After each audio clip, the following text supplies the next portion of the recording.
Good morning. It's Friday, Coffee with Clarke, and we're beginning to wind down the book of Ephesians. It's just been a wonderful journey to go through this.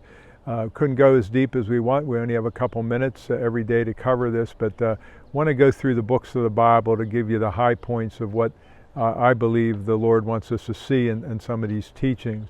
But anyway, today we're going to look at verses 19 of Ephesians chapter 6.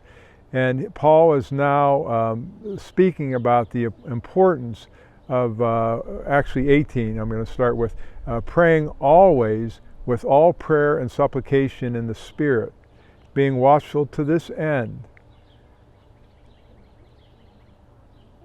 with all perseverance and supplication for all the saints. So here we are today speaking about the importance of praying all the time, praying without ceasing, asking the Lord to direct us and to fill us and to help us and to keep us sharp and focused and connected to the ways of the Spirit, so that we're able not only to persevere and watch ourselves in our own life and be protected, but we're also praying for one another, all the saints.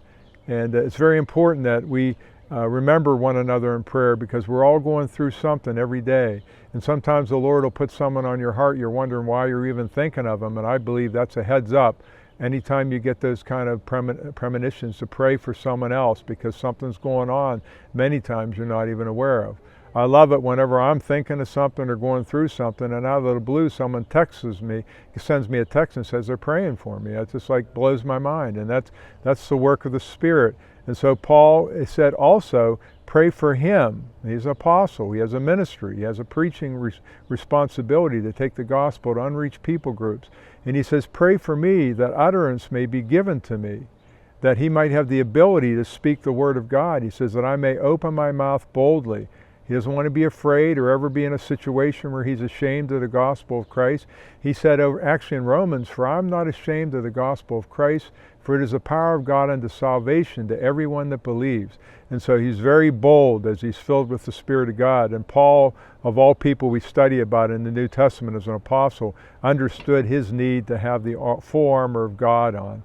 And so he said to make known the mystery of the gospel. That's what his whole life is about. So we'll wrap this up tomorrow morning on Saturday, the book of Ephesians, and we'll see you tomorrow. God bless you guys.